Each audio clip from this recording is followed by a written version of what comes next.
Welcome to a brief pause where we cover a wide variety of pet topics like grooming, health and wellness, veterinary medicine, and some weird things. I keep saying we're going rogue because we are. And this time we're going not so rogue, but a little dark. I feel like the last few episodes have been a little dark, but it's for a positive reason because obviously the more we learn, the more we can make things less dark.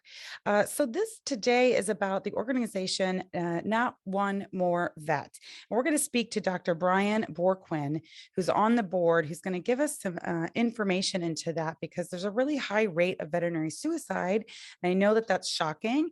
And I think it's important for everyone to learn. I'm so excited to welcome Dr. Brian Bourquin, who's on the board at Novum, NOVM. Can you explain to us what that is, Dr. Brian? Sure. NOMV, Not One More Vet. Not One More Vet was a charity that was initially started back in October of 2014. And sadly, its beginnings are not very happy. The veterinary community had lost one of our leaders, Dr. Sophia Yin, who was really ahead of her time in working on low stress handling or gentle handling. Some even say that was the beginning of the fear-free journey that many clinics, including my own, are fear-free certified. So, and this was not the first. Sadly, this is not the suicide or death by suicide in the veterinary community is not a new problem.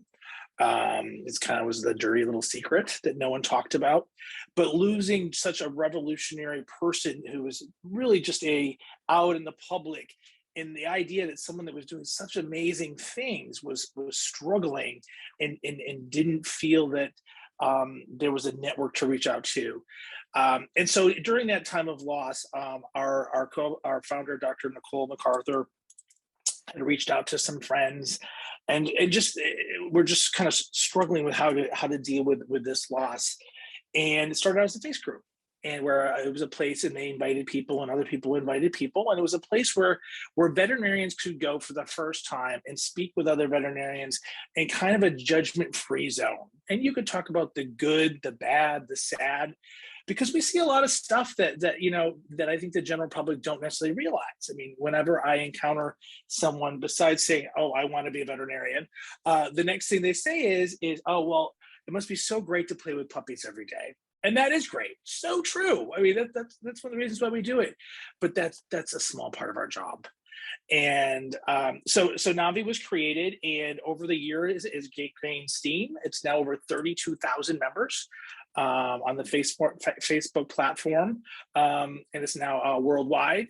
We have a board now of over 6 board members and multiple committees, and we actually are going to be taking it beyond just the Facebook platform. Not that there's anything wrong with Facebook, but the anonymous nature of sometimes people that are needing help in crisis, Facebook isn't really good for that. Also for sharing resources and stuff, it doesn't work great for that. So we now have a new platform called Lifeboat. So that was kind of a long-winded answer to a short question, but that's why Navi was created. And our mission really is to not only allow us to survive as veterinarians and veterinary professionals. And I will try to keep saying that. I sometimes fall into the vernacular. Well, I want to back up 1 second and let people know what the problem is. What are we actually we're throwing around the term veterinary suicide, and I introduced what the episode is about. But I want to explain to people, because that alone is, people are totally unaware. So can you explain the problem that we have right now? Yes. So the problem is that 1 in 6 veterinarians have contemplated death by suicide. And that's a staggering figure. We suffer at one of the highest rates of suicide of any profession. And when you think about the size of the veterinary profession, we don't, well, I do, but the average pet owner doesn't know, 10 veterinarians. They may know 2. So the loss of any veterinarian or veterinary professional is one too many. So the initial goal of NOMV was to stop death by suicide, to bring attention to it, and to provide resources. We see that the importance is not to just survive, but also to thrive. So another part besides just preventing suicide is to work on the mental health and well-being of our profession. And that's really where I'm so happy to be on this podcast today, because one of the best advocates for veterinarians are our pet owners. We spend so much time with pet owners, and I think that by having them be our advocates and learning to kind of, I joke, love your vet or hug your vet. Have you hugged your vet today? By realizing the challenges that we go through. And if you'd like, I could actually talk about some of the challenges of what makes our professional a little bit different. Well, yeah.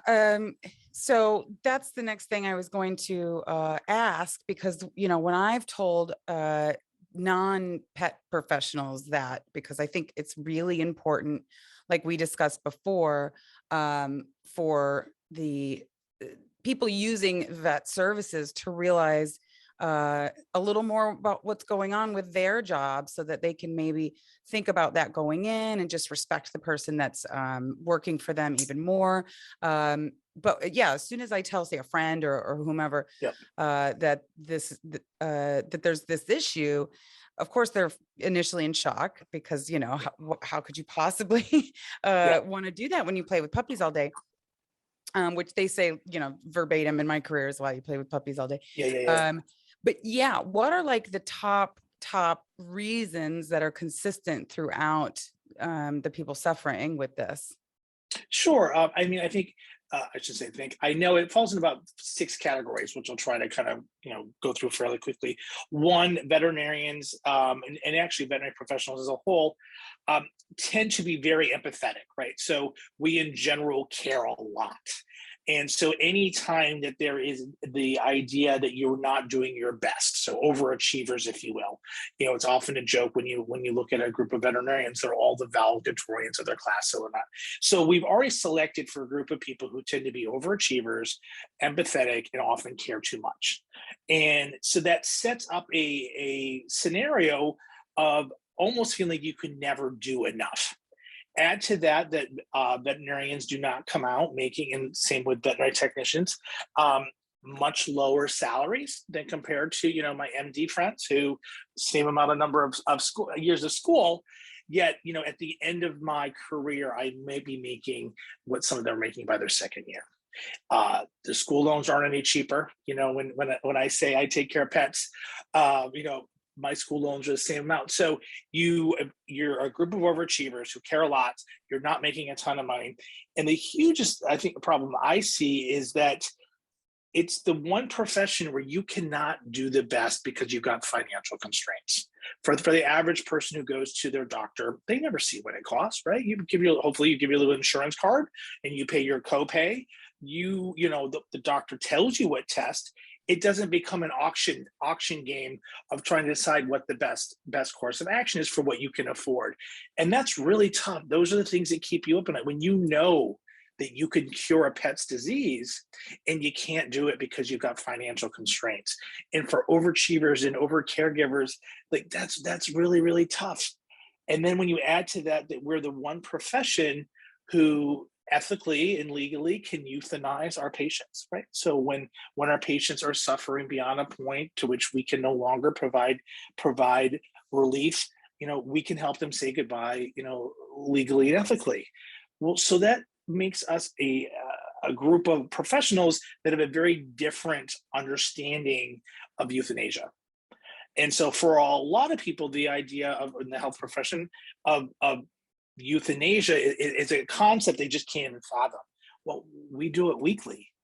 And so during a tough time where economically you're not doing great and you have not been able to provide the best medication and you got lots of school loans and you're being cyberbullied and people saying you're in it for the money, and that you've got a drug box in the other room that could make it all go away, that's the crux of why we as a profession struggle in an area that others may not really consider. Yeah. And to add to that, it's like when you brought up a couple points, there's things that I've seen just from working in vet clinics in the past, but being friends with vets over the years, and even just, being the pet professional in general, you think about these things, you see them. you know, you talk about they can't offer the care that they'd like to because of financial constraints. But not only that, they end up having these financial conversations in the exam room that they shouldn't have to have. They would like to practice medicine, but instead the client is oftentimes untrusting when they're suggesting services because they're just thinking of like a car salesman. Like you're Right. saying that they need this test because you want to make the money, and they're worried that their vet is full of greed when they're just trying to practice medicine most of the time. Yeah. I definitely think people should question everything always, not saying that, do your research and things like that, but you don't see that in any other profession where the doctor is having the financial conversations in the exam room when they're focused on the Right. medicine, because you have to be upfront with the cost. People have to pay that day and things like that.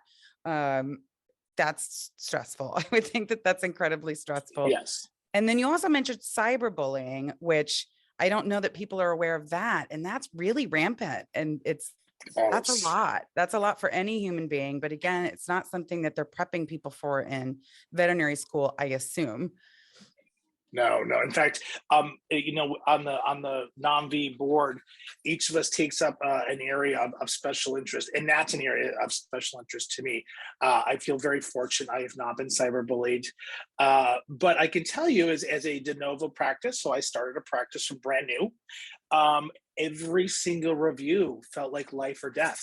And when you know that you've got other mouths to feed and other people depend on you and your reputation, and someone can just go online and say trash because they're hurting, and I get it. I mean, we all know what it's like to hurt and be frustrated, but it doesn't have to be valid. And now in the days of social media, and we've seen this, I've seen this countless times where they get a group of people to go against someone, and they may not even know that veterinarian.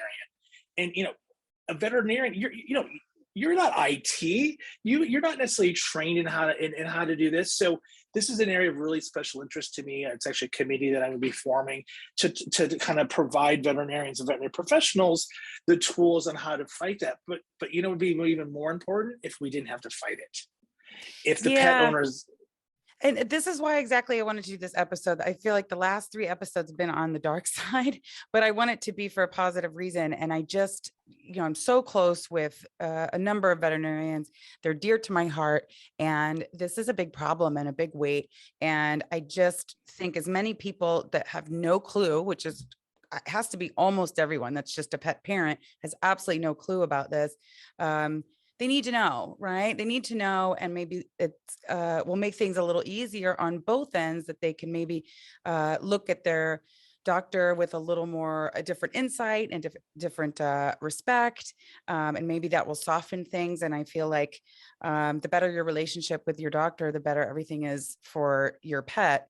And just, yeah, in general, I think humans need to be nicer to each other and be yes. able to look at another human with a different perspective. So that's why I'm doing this. Is there anything else you'd like us to know about the organization, or if there's veterinarians listening and somehow they haven't heard about it? I think most veterinarians have heard about this, but if they haven't, where can they find you and where can people learn more about all of this? Sure. So definitely, check out our website, nomv.org. That's NOMV.org, not one more vet. And there's a number of ways people can get information or get involved. We are a nonprofit organization, so donate, donate, donate. All that money goes to the organization. I do not get paid. Additionally, we have resources such as this. So our board members and committee members going out and talking to the public, to the community.